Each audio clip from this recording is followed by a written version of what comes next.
गजाननं भूतगणादिसेवितम्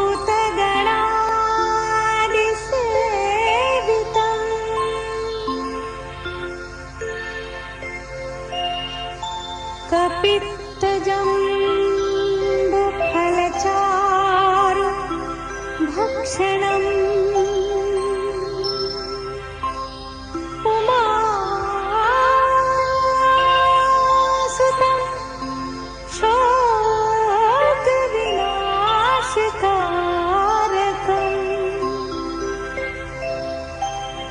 नमामि विघ्नेश्वर पादपङ्कजम्।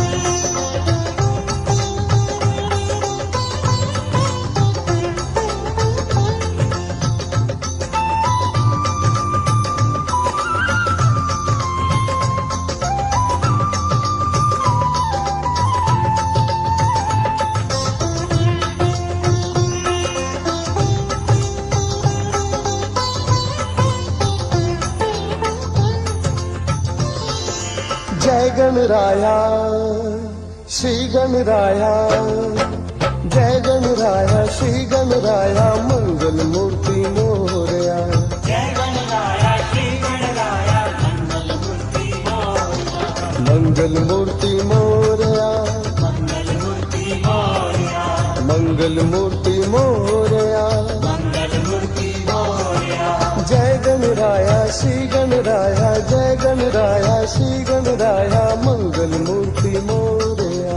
मंगल मूर्ती मोरया।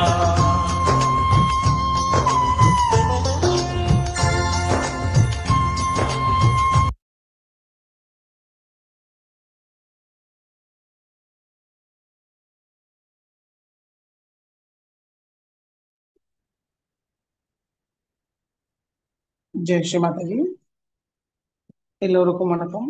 நம்ம எல்லோரும் மிகவும் பணிவோட ஸ்ரீ மாதாஜி நமஸ்காரம் பண்ணி மெதுவாக குண்டலினி உயர்த்தி பந்தயம் போட்டுக்கொள்வோம்.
ஸ்ரீ மாதாஜி.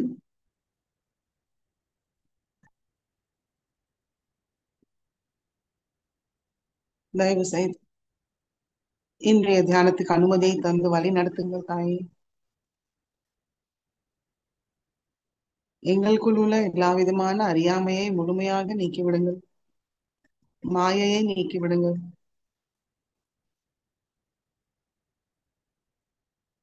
சுத்த தத்துவத்தை எங்களுக்கு உணர செய்யுங்கள் தாயே.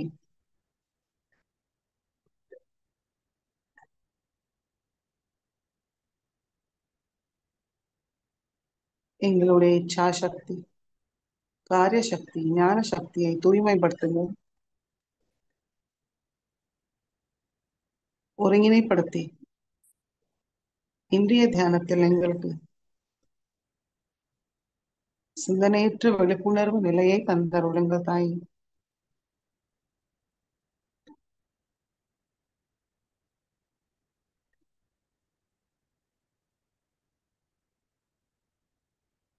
ஹிருதயேஸ்வரியாக எங்களுடைய ஹிருதயத்தில் அமர்ந்து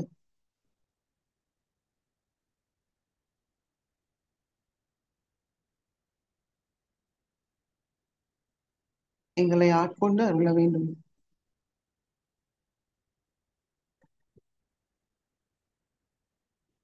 மெதுவாக நம்முடைய கண்கள் மூடிக்கொள்வோம்.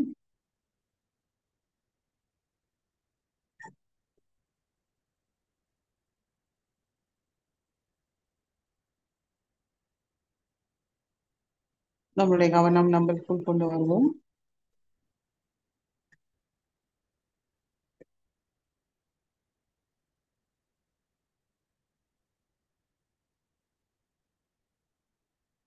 ஸ்ரீ மாதாஜியோட திருக்கமல பாதத்தை நம்முடைய ஹிருதயத்தில் தரிசிப்போம்.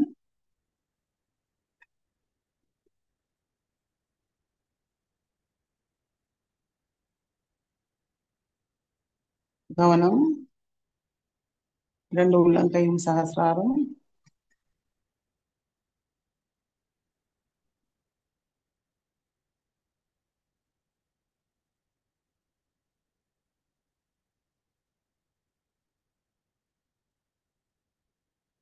வலது உள்ளங்கை சகசிராரத்துக்கு கொஞ்சம் மேல வைத்து பார்ப்போம்.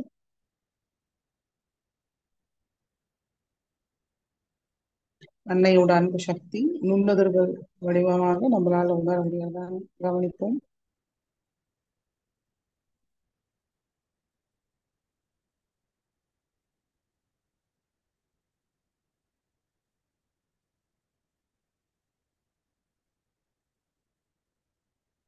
முழு கவனம் நம்முடைய சகசிராரம், நம்முடைய வலது உள்ளங்கை நடுவுல நம்ம என்ன உணர்வோம்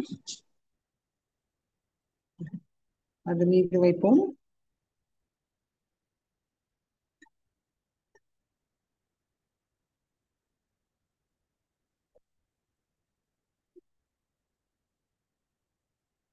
மெதுவாக வலது கை மடக்கி கொண்டு வருவோம்.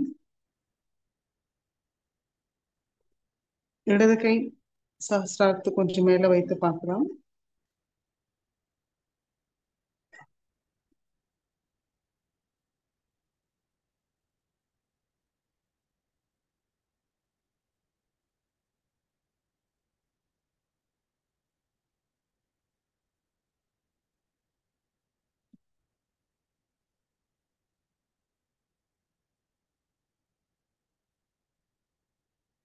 இடது கையும் மடக்கி கொண்டு வருவோம்.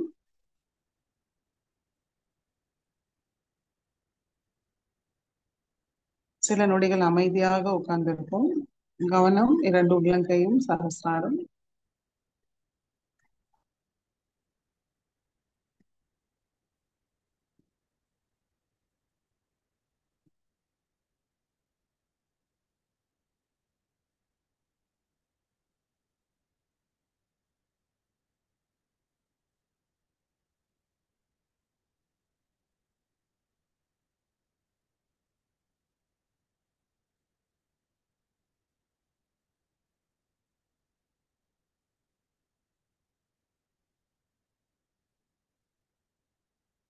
மெதுவாக இரண்டு உள்ளங்கையும் பூமி தாய் மீது வைப்போம். ஸ்ரீ மாதாஜி, ஸ்ரீ ஆதி பூமி மாதா, தயவு செய்து எங்களுடைய சக்கரங்களும் நாடிகளையும் தூய்மைப்படுத்துங்கள் தாயே. அதை பாதிக்க எல்லா விதமான எதிர்மறைகளையும் முழுமையாக நீக்கி விடுங்கள்.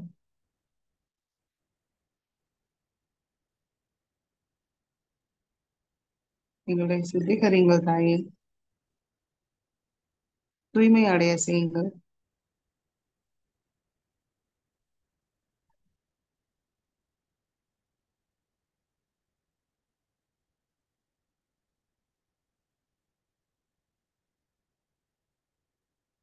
பொறுமையும் சகிப்புத்தன்மையும் தந்தருளுங்கள்.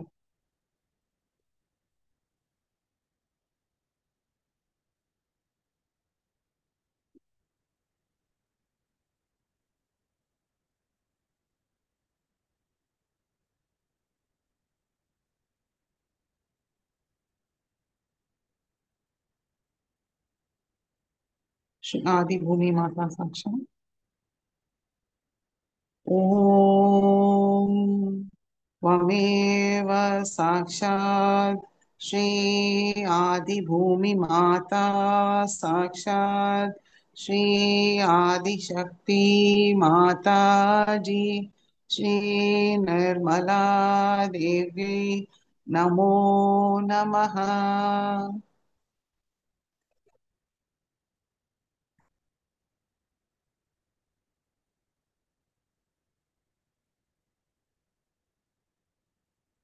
மெதுவாக கவனம் மூலாதார சக்கரத்துக்கு கொண்டு வருவோம். ஸ்ரீ மாதாஜி தாங்களே சாட்சாத் ஸ்ரீ கணேசாவாக எங்களுடைய மூலாதார சக்கரத்தில் அமர்ந்திருக்கிறீர்கள். தயவு செய்து எங்களுக்குள் ஸ்ரீ கணேசாவோட எல்லா குணங்களும் சக்திகளையும் தந்தருளுங்கள் தாயே. தூய்மையும் மங்களத்தோடு நிரப்பி விடுங்கள்.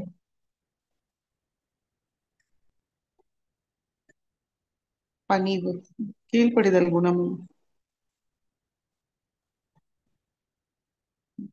தாங்களிடம் முழுமையாக சரணடைய அருள் புரியுங்கள் தாயே.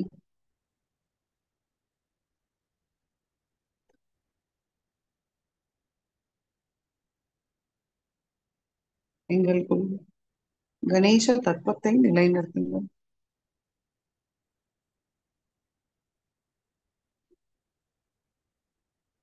ஸ்ரீ கணேச சர்வசேஷை கூறுவோம். இரண்டு கைகளும் பூமி தாய் மீது தூய்மை அடைவோம், சமநிலையை அடைவோம்.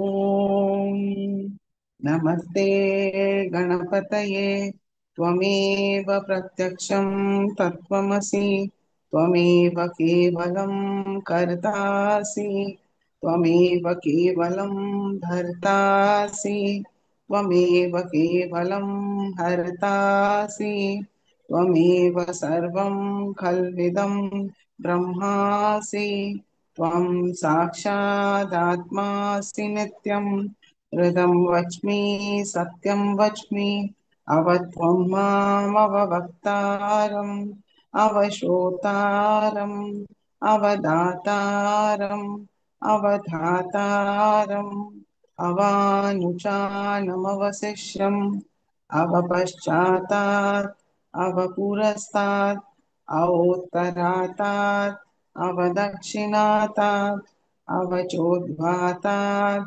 अवाधरातात् सर्वतो मां पाहि पाहि समन्तात् त्वं वाङ्मयस्त्वं चिन्मयः त्वम् आनन्दमयस्त्वं ब्रह्ममयः त्वं सच्चिदानन्दाद्वितीयोऽसि त्वं प्रत्यक्षं ब्रह्मासि त्वं ज्ञानमयो विज्ञानमयोऽसि सर्वं जगदिदं त्वत्तो जायते सर्वं जगदिदं त्वत्तसिष्ठति सर्वं जगदिदं त्वयि लयमेष्यति सर्वं जगदिदं त्वयि प्रत्येति त्वं भूमिरापो नलो नीरो नभः त्वं चत्वारि वाक्पदानि त्वं गुणत्रयातीतः त्वं देहत्रयातीतः त्वं कालत्रयातीतः त्वं मूलाधारस्थितोऽसि नित्यं त्वं शक्तित्रयात्मकः त्वां योगिनो ध्यायन्ति नित्यं त्वं ब्रह्मा त्वं विष्णुस्त्वं रुद्रस्त्वम् इन्द्रस्त्वम् अग्निस्त्वं वायुस्त्वं सूर्यस्त्वं चन्द्रमास्त्वं ब्रह्मभूर्भुवस्वरो गणादीं पूर्वमुच्चार्य वर्णादीं तदनन्तरम् अनुस्वार परतरः अर्धेन्दुलसितं तारेण रुद्धम् एतत्तव मनुस्वरूपं ककार पूर्वरूपम् अकारो मध्यमरूपम् अनुस्वार शान्त्यरूपम् बिन्दुरुत्तररूपं नादसन्धानं संहिता सन्धिः सैषा गणेशविद्या गणकऋषिः निःश्रुतगायत्री छन्दः गणपतिर्देवता ॐ गं गणपतये नमः एकदन्ताय विद्महे वक्रतुण्डाय धीमहि तन्नो दन्ति प्रचोदयात् एकदन्तं चतुर्हस्तं पाशमङ्कुशधारिणं हृदं च वरदं हस्तैर्बिभ्राणं मूषकध्वजं रक्तं लम्बोदरं शूर्पकर्णकं रक्तवाससं रक्तगन्धानुलिप्ताङ्गं रक्तपुष्पैर्सुपूजितं भक्तानुकम्पिनं देवं जगत्कारणमच्युतम् आविर्भूतं च सृष्टयाधौ प्रकृते पुरुषात् परम् एवं ध्यायति यो नित्यं स योगी योगिनां वरः नमो रात्रपतये नमो गणपतये नमः प्रमथपतये नमस्ते अस्तु लम्बोदराय एकदन्ताय विघ्ननाशिने शिवसुताय श्रीवरदमूर्तये नमो नमः साक्षात् श्री आदिशक्ति माताजी श्री निर्मला देवी नमो नमः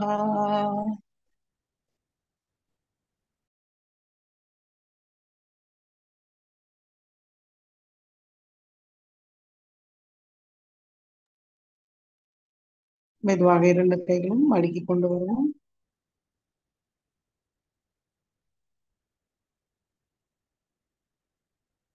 இரண்டு உள்ளங்கை விரல்கள் நம்ம என்ன உணர்வோம்னு கவனிக்கலாம்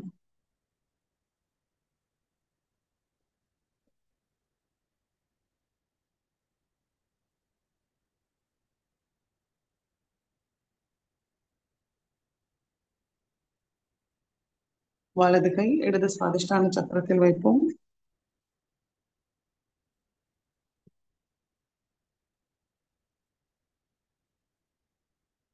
இடது கை வழியாக ஸ்ரீ மாதாஜி கிட்ட இருந்து நுண்ணுதல்களை உள்வாங்கிப்போம்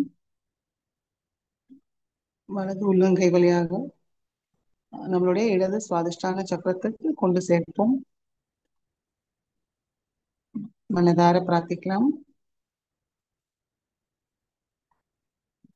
ஸ்ரீ மாதாஜி தாங்களே சாட்சா ஸ்ரீ நிர்மல் வித்யா தயவு செய்து எங்களுக்கு தூய ஞானத்தை தாருங்கள் தாயே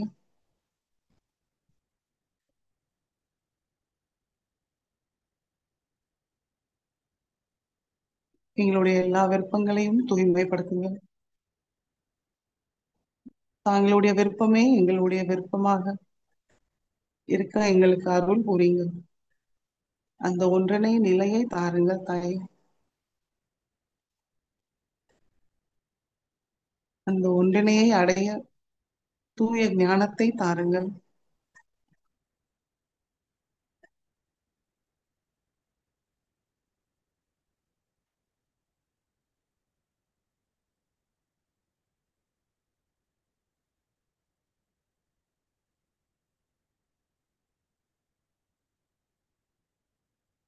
ஸ்ரீ நிர்மல் வித்யா சாக்ஷாத் ஓம் त्वमेव साक्षात् श्री निर्मल विद्या साक्षात् श्री आदिशक्ति माताजी श्री निर्मला देवी नमो नमः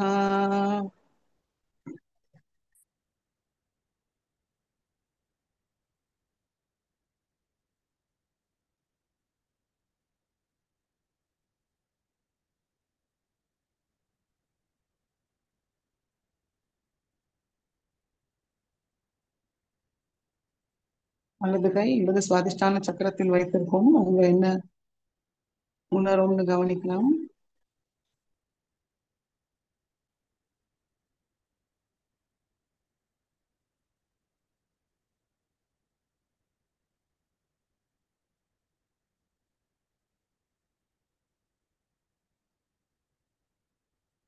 ஸ்ரீ மாதாஜி,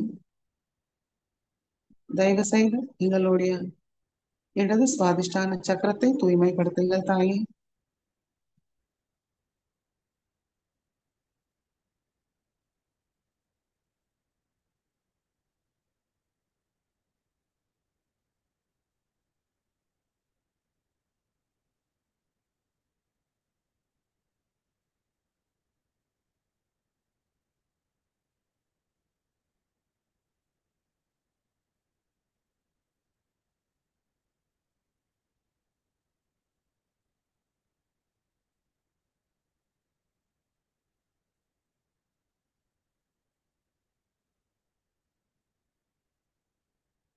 இப்போ என்ன உணர்வுன்னு கவனிக்கலாம்.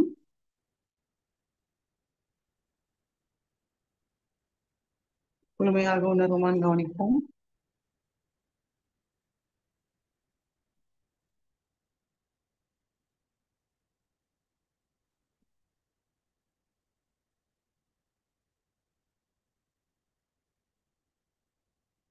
மெதுவாக நம்முடைய வலது கை மடக்கி கொண்டு வருவோம். இடது கை வலது சுவாதிஷ்டான சக்கரம், நம்முடைய உள்ளங்கை நல்லா பதித்து வைப்போம்.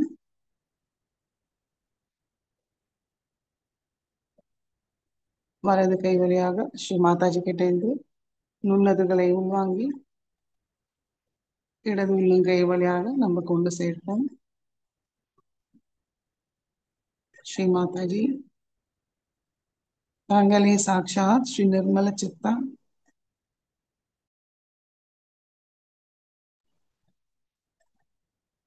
தயவு செய்து எங்களுடைய கவனத்தை தூய்மைப்படுத்துங்கள்.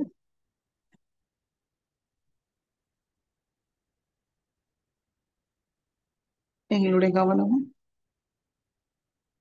எங்களுடைய ஆன்மீக முன்னேற்றத்தில் எப்பவும் இருக்க அருள் புரியுங்கள் தாயே.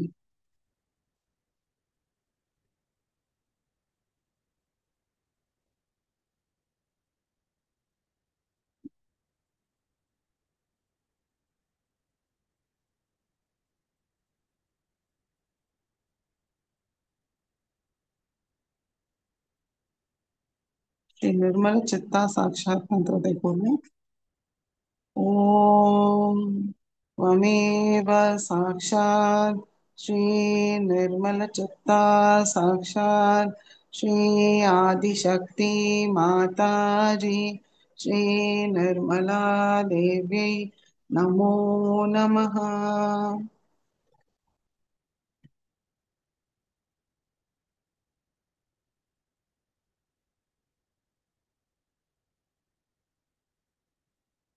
நம்ம இடது கை வலது சுவாதிஷ்டான சக்கரத்தில் வைத்திருக்கோம். நம்ம என்ன உணர்வுன்னு கவனிக்கலாம்.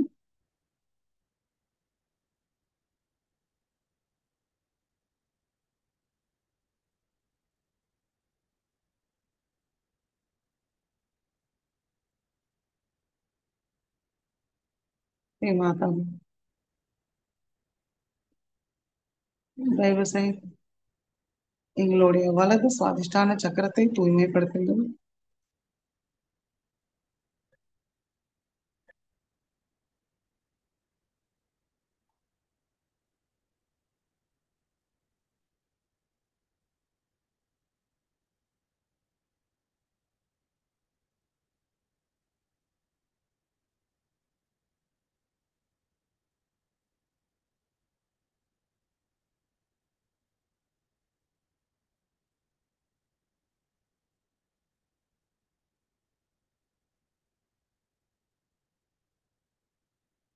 மெதுவாக இடது கையும் மடக்கி கொண்டு வருவோம்.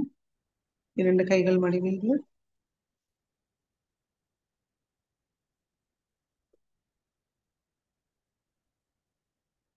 கவனம் நடு சுவாதிஷ்டான சக்கரம்.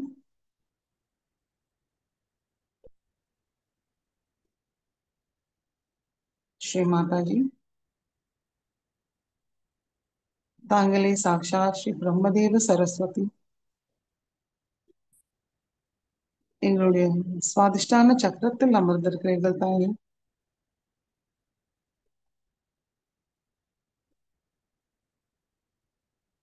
ஸ்ரீ மாதாஜி,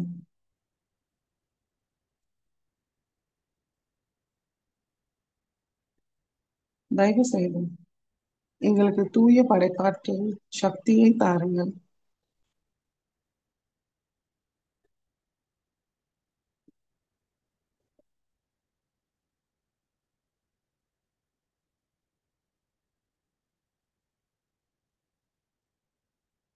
ஸ்ரீ மாதாஜி, எங்களுடைய மேதா சக்தியை மேம்படுத்துங்கள்.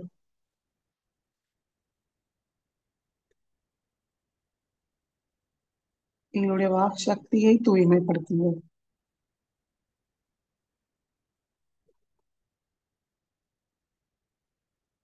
கலை ஞானம் தந்தருளுங்கள் தாயே.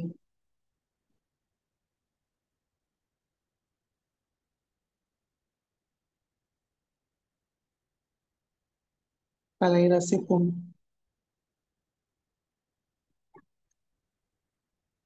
கலையை பாராட்டு தன்மையை எங்களுக்கு தந்தருளுங்கள்.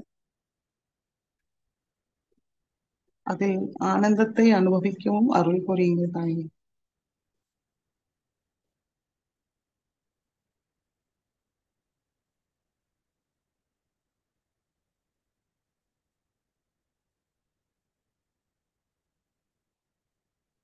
தெய்வீக ஞானமும் விவேகமும் தந்தருளுங்கள். கர்த்தா பாவம் இல்லாமல் எங்களை பணிவோடு வைத்திருங்கள் தாயே.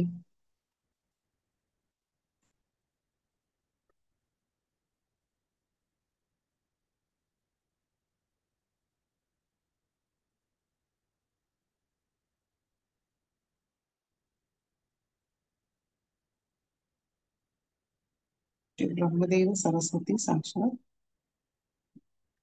ஓம் त्वमेव साक्षात् श्री ब्रह्मदेव सरस्वती साक्षात् श्री आदिशक्ति माताजी श्री निर्मला देवी नमो नमः.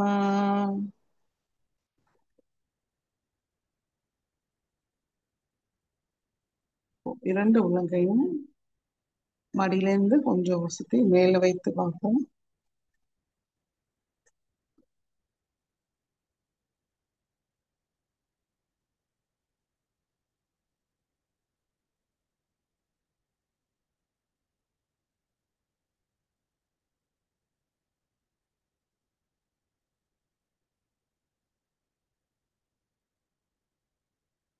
மெதுவாக சுஷும்னா வழியாக ஒவ்வொரு சக்கரங்களையும் கடந்து நம்முடைய கவனம் ஆக்யா சக்கரத்துக்கு கொண்டு வருவோம்.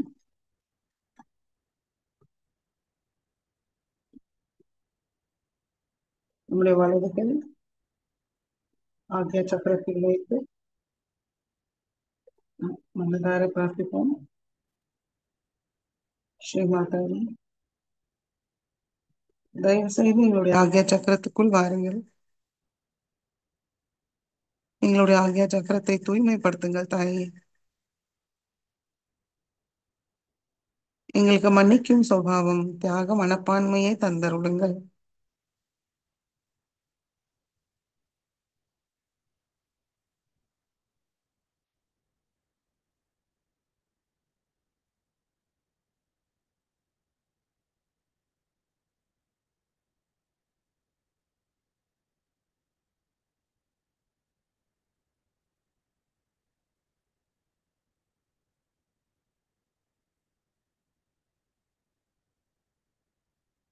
மெதுவாக நம்முடைய வலது கை மடிக்கு கொண்டு வருவோம்.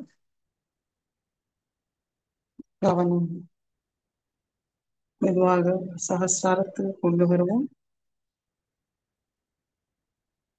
ஸ்ரீ மாதாஜி,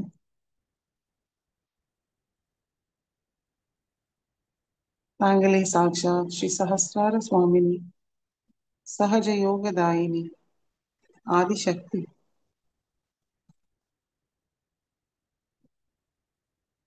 சர்வ மந்திர சித்திதாத்திரியும் தாங்களே.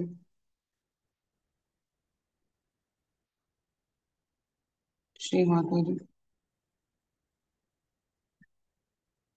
தயவு செய்து எங்களுடைய சகஸ்ராரத்துக்குள் வாருங்கள்.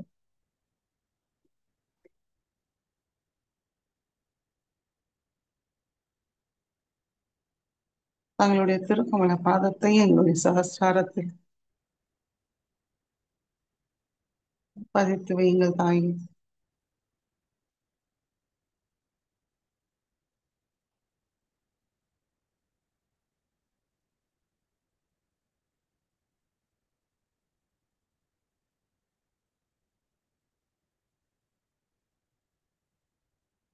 எங்களை சிந்தனையற்ற நிலைக்கு கொண்டு செல்லுங்கள்.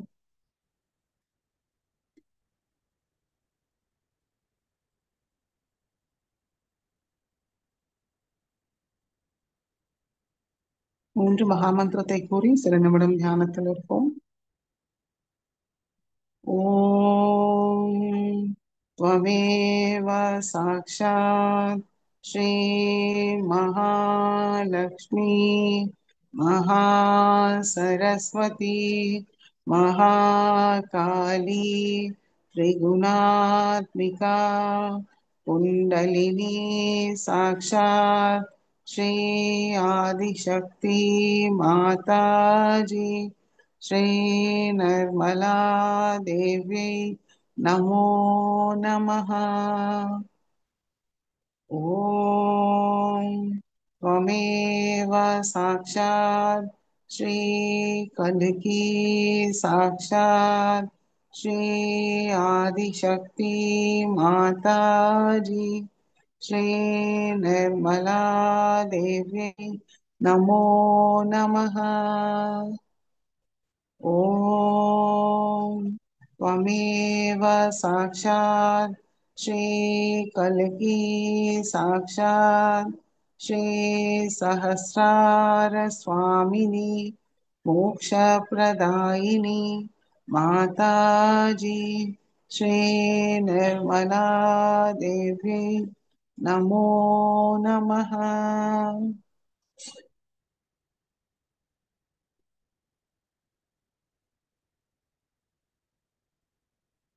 அமைதியாக சில நிமிடம் தியானத்தில் இருப்போம்.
जय श्री माता जी।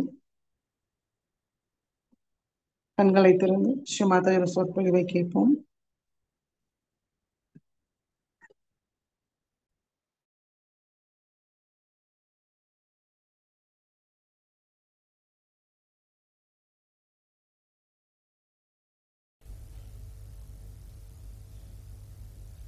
आज पहिल्यांदा मी हिंदी भाषेत थोडंसं बोलणार आहे आणि नंतर मराठी भाषेत बोलेन. हिंदी भाषा शिकण्याचा प्रयत्न सर्वांनी केला पाहिजे, कारण ही आपली राष्ट्रभाषा आहे.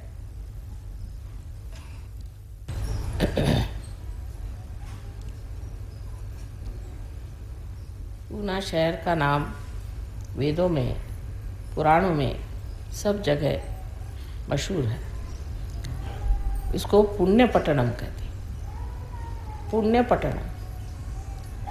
और इस जगह जो नदी बहती है उसका नाम है मूल नदी.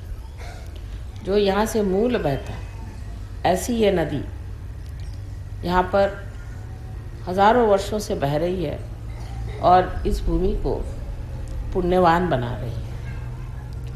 हम लोगों को पुण्य के बारे में पूरी तरह से मालूमात नहीं है. बहुत से लोग सोचते हैं कि हम अगर कुछ गरीबों को दान दे दें और या हम कोई चीज़ किसी को बांट दें या कभी हम सच बोलें या थोड़ी बहुत कुछ अच्छाई कर ले तो हमारे अंदर पुण्य समा जाता है. इस तरह का पुण्य संचय होता तो होगा, लेकिन वो एक बूंद बूंद बूंद बन करके न जाने कब सरोवर हो सकता है. पुण्य का जो अर्थ है सो जैसा जाना गया है कि ऐसे कार्य करना जिससे परमात्मा संतोषित हो, जिससे परमात्मा खुश हो, ऐसे कार्य हमें करने चाहिए.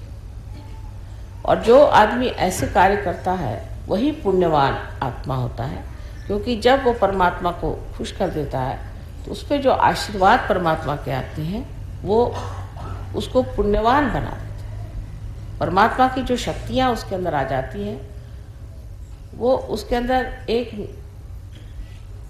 नई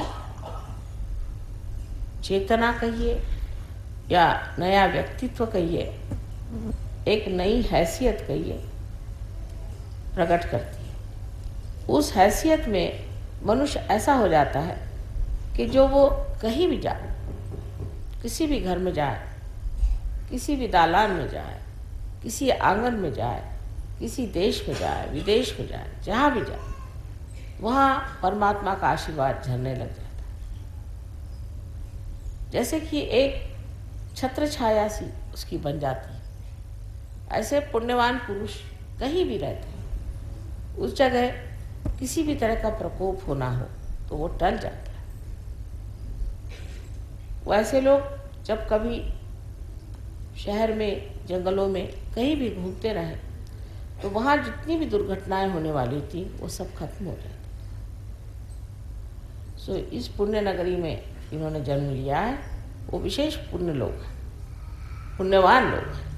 और इस पुण्याई में उन्होंने यहाँ जो कुछ पाया है उसे उन्हें अब आगे पाने का है. लेकिन जब पुण्यवान मनुष्य पुण्य नगरी में पैदा होता है तो वो अपने को दूसरों के साथ तौलने लग जाता है. वो ये सोचता है कि देखो हमने तो इतना पुण्य किया इसलिए हम यहाँ पैदा हुए, लेकिन यहाँ पे जो लोगों के पास पैसा है, जिनके पास धन दौलत है, वो तो दूसरे ही लोग, वो तो परमात्मा को भी नहीं जानते, भगवान को भी नहीं मानते और पूजा अर्चा भी नहीं करते, पर इनके पास तो इतना पैसा है, इतने धनवान लोग हैं, ये तो इतने सुखी लोग हैं, तो हम क्यों इतने दुखी? अगर हम पुण्यवान हैं तो हम दुखी क्यों? ऐसा उसके दिमाग में विचार आता है.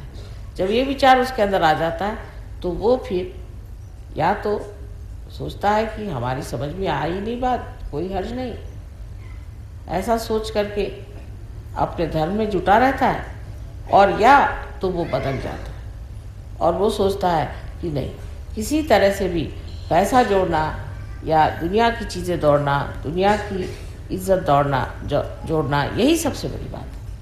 और उसी एक नए दौर में वो दौड़ने लग जाता है। तब उसका पुण्य क्षय हो जाता है, उसका सारा पुण्य जो है वो नष्ट हो जाता है। लेकिन पुण्यवान पुरुष को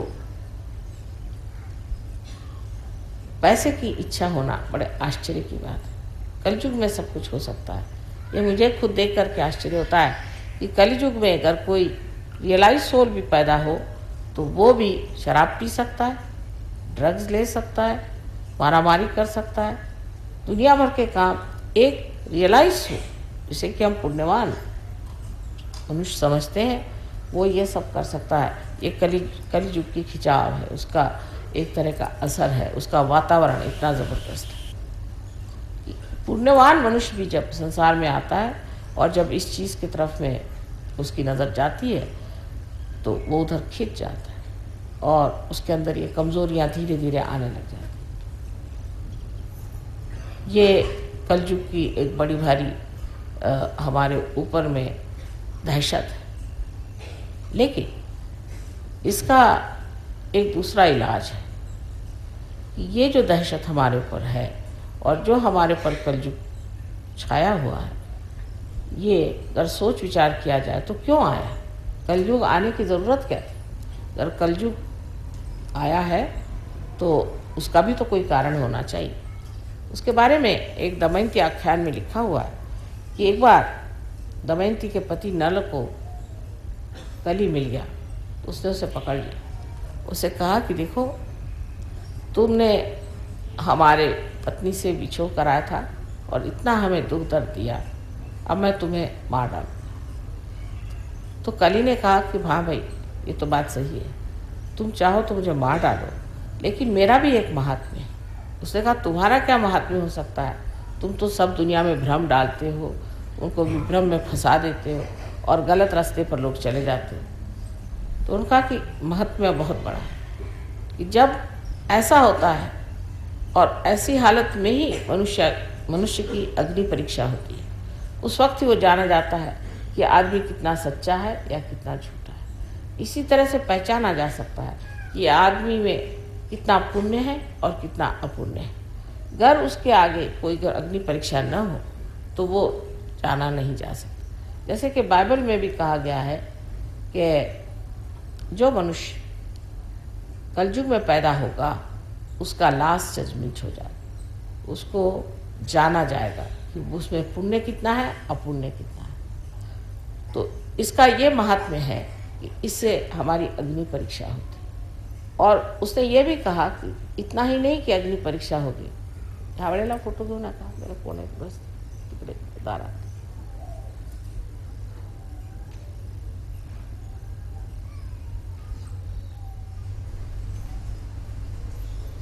अग्नि परीक्षा जो हमारी होने वाली है इस कलयुग में, इस कलयुग के वक्त में हमारे लिए एक और बड़ा भारी आशीर्वाद है। वो ये कि नल को बताया गया कि देखो, जिस वक्त कलयुग आएगा, जिस वक्त अग्नि परीक्षा होगी, तब हजारों लोग पार हो जाए, हजारों लोगों को आत्मज्ञान हो जाए, आत्मबोध हो जाएगा, आत्म साक्षात्कार हो जाएगा। और इस आत्म साक्षात्कार के सहारे वो एक नई जिंदगी को प्राप्त होंगे और उनमें परिवर्तन हो जाए। जो आज गिरी कंदरों में परमात्मा को खोजते फिर रहे हैं वो उसे प्राप्त करेंगे। ये इसका वरदान है। इसी बीच अब हम यहाँ पूना में आए हैं, जिसको कि मैं पुण्य पट्टनम कहती हूँ, जहाँ आने से मनुष्य को पुण्य का प्रभाव पता चल सकता है। यहाँ भी अगर आप सोचें तो आपको लगेगा कि यहाँ भी वही कलयुग है जो जहाँ हर जैसे वहाँ पे था वैसा यहाँ भी है। ये बात ज़रूर मानी जानी चाहिए कि जो चीज़ छिपी है, जो चीज़ दिखाई नहीं देती, उसके बारे में बात करने से कोई फ़ायदा नहीं। लेकिन जब ये चीज़ खुल जाती है, आपके अंदर की चेतना जब खुल गई है, उससे जब आप जानेंगे तो आपको आश्चर्य होगा। इस पूना में इतने गहनता के कार्य हुए हैं। यहाँ पर अनेक साधु संतों ने बैठ कर के तपश्चर्या की हुई है। तुकाराम जैसे इतने बड़े महान पुरुष इसी पूना के पास ही में आए और यहीं रहे, उनका यही वास्तव्य है। तो इसका जो आकर्षण है वो उन लोगों के लिए है जो पुण्य को खोजते हैं और पुण्य में डूबना चाहते हैं। उन लोगों के लिए नहीं जो पैसा ढूंढते हैं और दुनिया भर की दौलत ढूंढते हैं, क्योंकि वो तो सिर्फ अपने लिए, किसी दूसरे के लिए नहीं। जो हम पैसा इकट्ठा करते हैं या चीज़ें इकट्ठा करते हैं, जो हम अपने लिए सत्ता इकट्ठा करते हैं, या हम किसी तरह का बड़ा भारी नाम, जिसको फेम कहना चाहिए, इस तरह का नाम इकट्ठा करते हैं, ये सब अपने लिए। लेकिन पुण्य जो है वो दूसरों पे असर करता है। जैसे एक दीप है, इस दीप पे आपको इसकी सफाई करनी है तो आप इसमें कुछ भी चमका दीजिए, इसको आप चांदी का बना दीजिए, चाहे आप सोने का बना दीजिए, इसको जिस भी चीज़ का चाहे आप बना सकते हैं, इस पर जो भी मेहनत करना चाहे कर सकते हैं। लेकिन बेकार क्योंकि इसमें दीप नहीं जला। जब इसमें दीप जलेगा तभी इसका उपयोग है। इसी प्रकार मनुष्य कुछ भी हो बेकार है, जब तक उसके अंदर आत्मा का दीप नहीं जलता तब तक वो बेकार है। और जब उसमें दीप जल जाता है तो वो पुण्यवान आत्मा हो जाता है और उसके अंदर से बहता हुआ प्रकाश हजारों दीप संसार में जला सकता है। इसलिए आज की पुण्य नगरी में इस पूजा का आवाहन बहुत बड़ी चीज। शक्ति का जब संचार पुण्य में हो तो वो पुण्य 1000 गुने बढ़कर के अत्यंत शक्तिशाली हो सकता है। पुण्य की शक्तियाँ अनेक हैं, लेकिन उसमें अंदर अगर शक्ति ही संचरित हो जाए तो फिर क्या कहेंगे। पुण्य अभी तक जो लोगों ने जाना है वो ऐसा ही है कि पुण्यवान लोग जो होते हैं उनको सब लोग सताते हैं, उनको परेशान करते हैं, उनके पास कोई धन संपत्ति नहीं होती, उनके पास किसी तरह का कोई संरक्षण प्रोटेक्शन नहीं होता है, वो हर समय दबे रहते हैं लोगों से और उनको जो चाहे वो खींच ले जाता है, जो चाहे उन्हें बेवकूफ़ बना सकता है। लेकिन शक्ति का संचार होते ही इस पुण्य से वो प्रगाढ़ और प्रचंड प्रकाश निकलते हैं कि किसी की मजाल नहीं, किसी पुण्यवान आदमी को हाथ लगा। जो हाथ लगाएगा वो जानेगा कि ये कोई प्रचंड चीज़ है। इसी प्रकार अगर कोई आदमी ये चाहेगा कि उनका पैसा नोच ले या उनको ठग ले या सताए तो अब सता नहीं सकता। ये कलयुग का बड़ा भारी आप पर आशीर्वाद है कि कलयुग में ही ये प्रकाश आ सकता है और जैसे ही अंदर ये प्रकाश आ जाएगा कोई आपको छू नहीं सकता, कोई आपको परेशान नहीं कर सकता, कोई आपकी हत्या नहीं कर सकता, कोई आपसे कोई चीज़ छीन नहीं सकता। आप पूरी तरह से संरक्षित हो जाते हैं और आप स्वयं इतने शक्तिशाली होते हैं कि जहाँ खड़े हो जाइएगा वहाँ कोई सा भी आतंक आफत कोई भी परेशानी हो उसे आप एकदम खड़े होने से ही उसको खत्म कर सकते हैं। तो पुण्य में शक्ति का संचार यही आज का आवाहन है और आज की पूजा में यही करने का है। आता सगळ्यांना समजलंच असेल मी हिंदी भाषेत काय सांगितलं ते, कोणाकोणाला समजलं नाही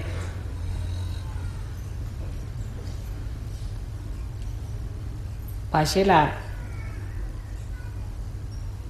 मराठी भाषा फार चांगली आहे, कारण त्याच्यामध्ये तिला तोड नाही, म्हटलं पाहिजे तरी चालेल, तिला तोड नाही। विशेष करून सहजयोग हा मराठी भाषेतच समजवता येतो बरं। आणि ह्या ज्या गोष्टी मी हिंदी सांगितल्या त्याला कारणच आहे की हिंदी लोकांमध्ये तुम्हाला आश्चर्य वाटेल की आपल्या संस्कृतीबद्दल फार कमी माहिती, त्यांच्या भाषेतच नाही, त्यांना काही माहीतच नाही। पुण्य म्हणजे काय ते माहिती, तेव्हा थोडंसं हिंदीत बोललेलं बरं, कारण तुम्हाला सगळं आधीच पाठ आहे, सगळं माहिती आहे, सगळं पाठ आणि नंतर सपाट तसाही प्रकार आहे म्हणा।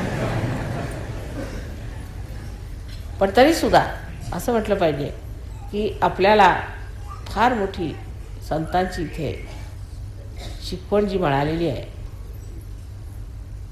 हा एक इतका मोठा आशीर्वाद आहे। त्या आशीर्वादाने संस्कृती काय आपल्याला माहिती, पुण्य म्हणजे काय आपल्याला माहिती, चांगलं वाईट काय ते आपल्याला माहिती आहे, माहिती कळतं पण वळत नाही, कळतं सगळं की हे सांगितलेलं आहे, हे चांगलं आहे, हे वाईट, असा पुण्यसंचय आपण पुष्कळ केलेला, म्हणूनच या पुण्यामध्ये या पुण्यनगरीत आपला जन्म झाला। हे कबूल. पण तरीसुद्धा इतर लोकांना बघून आपल्याला असं वाटतं की बा आम्ही पुणेकर म्हणजे काही श्रीमंत नाही, मुंबईकर जास्त श्रीमंत आहे. त्याच्यावर असं वाटतं की मुंबईपेक्षा दिल्लीचे लोक जास्त श्रीमंत आहेत, त्याच्यावर पैसे जास्त. तर दिल्लीला आणखी म्हणजे तख्तच असल्यामुळे तिथे त्यांच्याजवळ मान पान आदर हे सगळं काही बाह्यता पुष्कळ दिसतं. तेव्हा असं वाटतं वा एवढे मोठे लोक आहेत हे, ह्यांच्याकडं मोठं, पण आम्ही काय, आम्ही अजून गरीबच आहोत. पण तुम्ही पुण्यवान आहात. पण ह्या पुण्यातच असे लोक आहेत की देवालाच मानत नाही. मोठे मोठे धुरंधर मी पाहिले, मोठे मोठे विद्वान लोक मी पाहिले, ते देवालाच मानत नाही. म्हणजे इतके शिष्ट झाले ते या पुण्यात राहून, या पुण्यनगरीत राहून सुद्धा लोक इतके शिष्ट झालेत, इतकं डोकं त्यांचं खराब झालं आहे की ते म्हणतात देवच नाही. अहो तुम्ही जर देवाला पाहिलंच नाही, देवाला जाणलंच नाही, तर तुम्ही इतकं अरेरावीपणाने कसं म्हणता की देव नाही आहे म्हणून? आधी बघा तर खरी, एक अनुभव तो घेऊन बघा. त्याच्यात तुमचं काय नुकसान होणार आहे? काहीच होणार नाही. पण तुम्ही स्वतःला सगळं जाणलेलंच नाही आहे. तेव्हा जे सगळे सांगून गेले ते सगळे मूर्ख होते. आम्ही एक अतिशहाणे आणि आम्ही असं म्हणतो की परमेश्वरच नाही, आणि आता तुम्ही परमेश्वर सिद्ध करून दाखवा, नाहीतर आम्ही परमेश्वर मानायला तयार नाही. असं जरी म्हटलं तरीसुद्धा त्याला तयारी आहे. पण आम्ही मानतच नाही परमेश्वर आहे असं म्हणून जर कोणी डोळे झाक केली तर अशा माणसाला समजावणं फार कठीण काम. आणि तशातले बरेच लोक या तुमच्या पुण्या शहरात आहे, बरेच लोक आहेत. म्हणजे इतके कुठेच नाही आहे जे उघडपणाने म्हणतात परमेश्वर नाही, असे इतके लोक कुठेच नाही जितके तुमच्या पुण्या शहरात. जितके इथे गणपती आहेत आणि त्याच्याहून जितके इथे मारुती आहेत त्याच्याहूनही हे महामारुती बसलेले अतिशहाणे. आणि त्यांना असा पूर्ण विश्वास आहे की आम्ही जे म्हणतो ते अगदी खरं आहे. आम्ही अति हुशार लोक आहोत, आम्हाला सगळं शास्त्र माहिती आहे, आम्ही अगदी विद्वान आहोत आणि सगळं खोटं आहे, याच्यात काय अर्थ. तेव्हा जिकडे एवढं पुण्य आहे, इथे इतकं कमळासारखा इथे सुंदर सुगंध पसरलेला आहे, तिथेच असल्या तऱ्हेचा विकृतपणा पण पुष्कळ जास्त पसरलेला आहे. आणि त्यामुळेच या पुण्यामध्ये लोकांच्या डोक्यामध्ये भ्रांती फारच वाढलेली आहे. त्यांना हे समजत नाही आहे की धर्म आहे खरा की नाही, परमेश्वर आहे किंवा नाही. हे मोठे मोठे धुरंधर स्वतःला इथले लीडर्स म्हणवतात, म्हणा तसे पैसे खूप खातात, ते सगळं करतात, धंदे सगळे करतात. पण ते बरं आहे, ते म्हणतात आमचा जर परमेश्वरावरच विश्वास नाही आणि धर्मावरही विश्वास आहे तर आम्ही चांगलेपणाने कशाला राहायचं, कसंही राहिलं तरी चालेल, आम्ही मॉडर्न झालो. अशी मंडळी पुण्याला जास्त आहेत मुंबईपेक्षा. तुम्हाला आश्चर्य वाटेल, मुंबईला लोक तरी भितात, इतकं कोणी बोलणारं मी पाहिलं नाही. पण पुण्याला मराठी भाषेमध्ये बोलणारे असे अनेक झाले जे परमेश्वराची टिंगल काढायची, नंतर परमेश्वर नाही म्हणून सिद्ध करायचं, परमेश्वरावर लोकांनी विश्वास ठेवला म्हणजे तुम्ही महामूर्ख आहात, असं कशाला करता, असे म्हणणारे सुद्धा इथे लोक आहेत. मग असे असल्यावरती जर समजा एखाद्या बोटीला एक जरी भोक पडलं तर ती बुडते, आणि ते इतकी भोकं असल्यावर त्या पुण्याचं काय होणार. त्यात भर घातलेली आहे भिकारड्या लोकांनी. म्हणजे भिकारडे लोक म्हणजे असे की आम्ही सहयोगात सुद्धा लोक भितात. पुण्याच्या लोकांना बोलवायचं म्हणजे माताजी पुष्कळशी असेच लोक येणार, तुम्ही बघा. मग त्यांचं कसं करायचं, म्हणजे भितात त्या गोष्टीला, हे भिकारडेपणा करायचं. आम्हाला अनुभव इथला असाच आहे.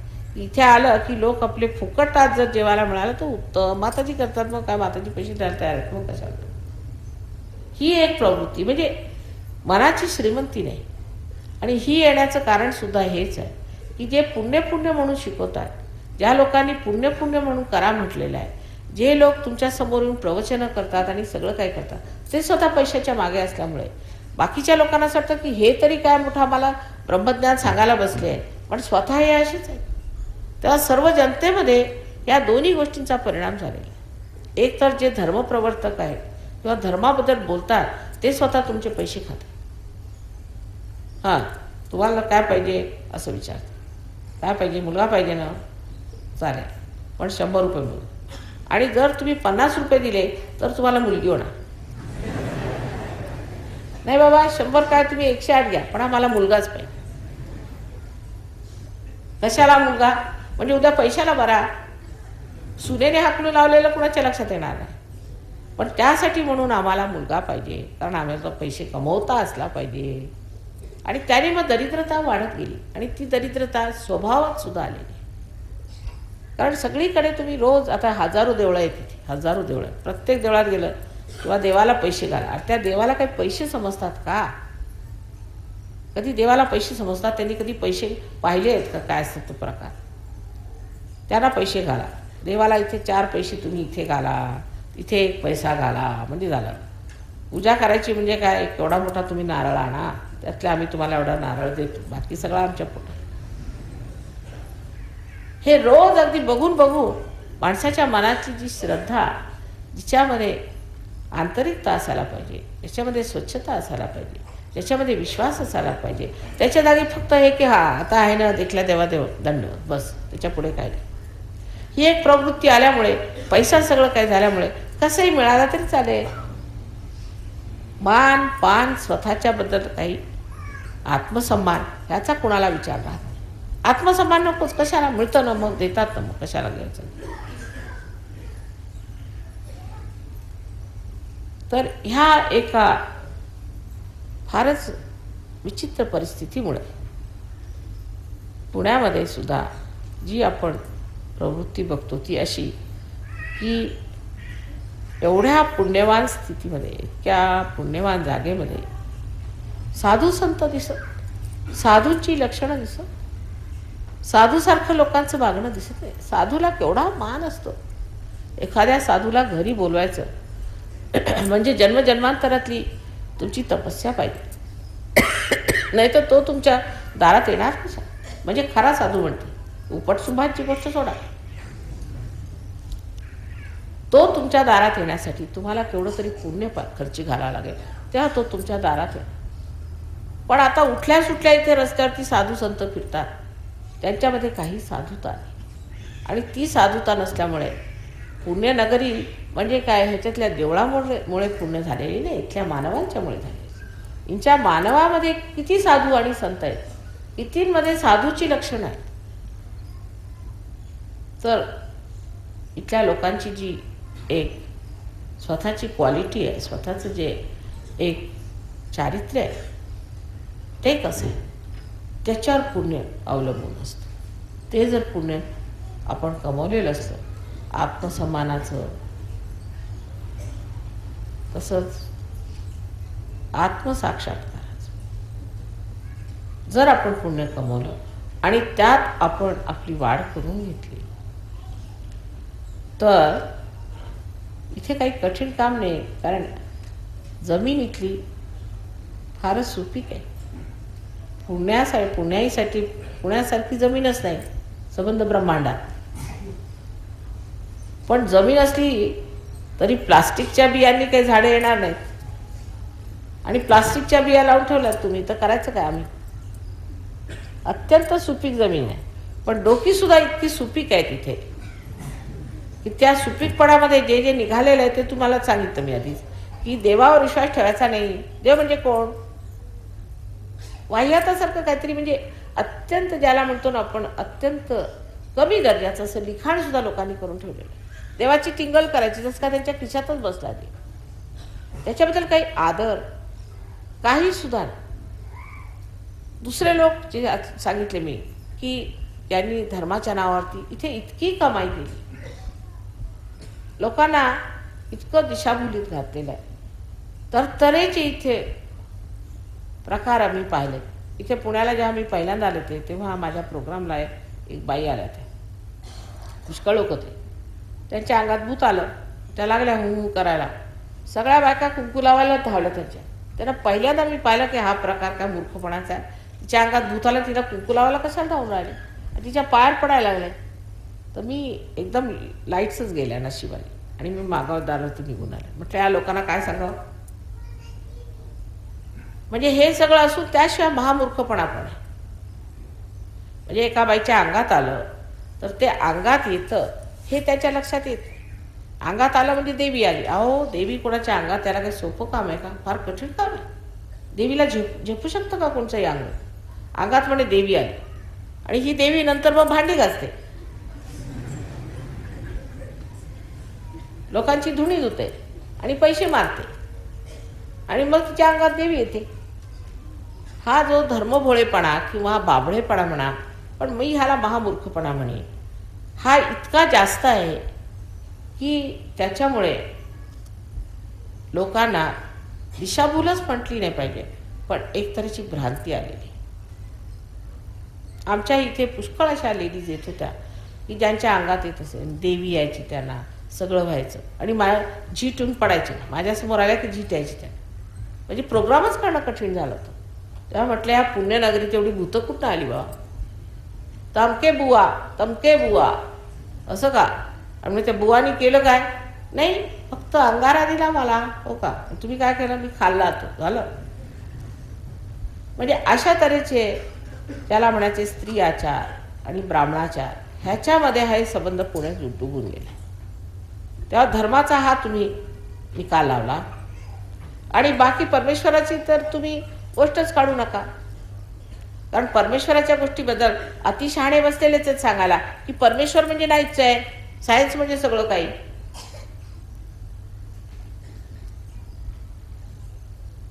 आता नारळीकर हे पुण्याचेच आहे. त्यांनी असं सांगितलं की ह्या ज्या संबंध सृष्टीला जे कार्य करते इथं, त्याच्यामध्ये इंटेलिजन्स आहे, त्याला डोकं आहे. ही पहिली गोष्ट त्यांनी सांगितली. सायंटिस्ट आहे, मग पुण्यातला आहे तेव्हा त्याच्या डोक्यात आली ही गोष्ट.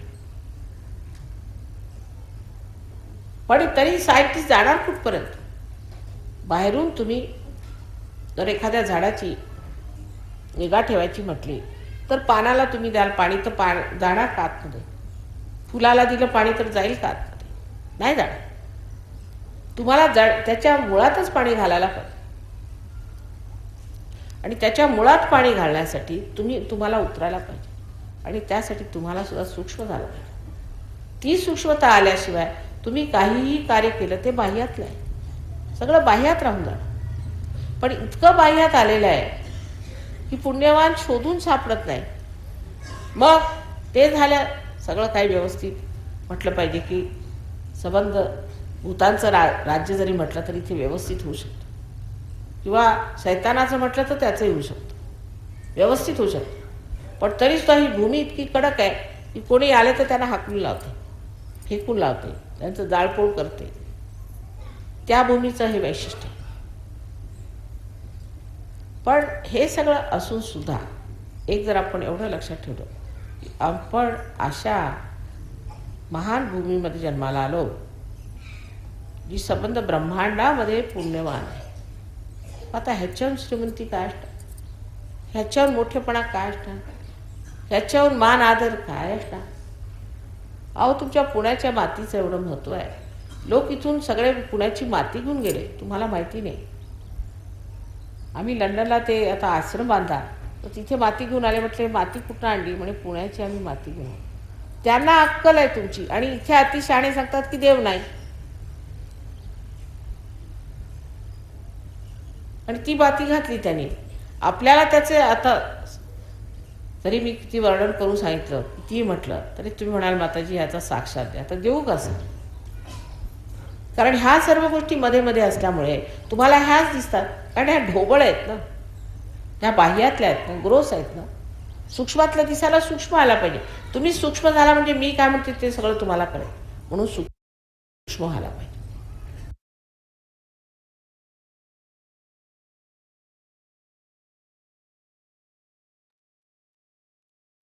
जय श्री माताजी.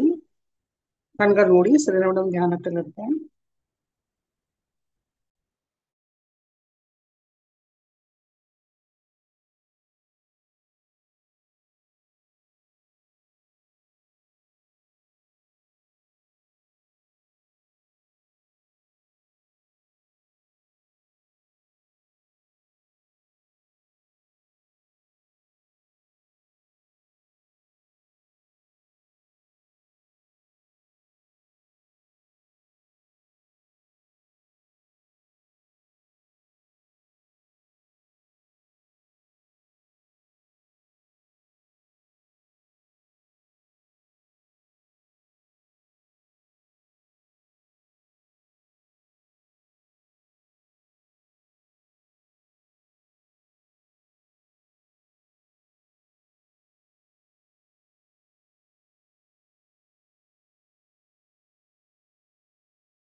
ஜெய் ஸ்ரீமாதாஜி. கண்களை திறந்து ஸ்ரீமாதாஜிக்கு நன்றியை கூறி நமஸ்காரம் பண்ணி குண்டலினி உயர்த்தி வண்ணம் போட்டுக்கொள்வோம்.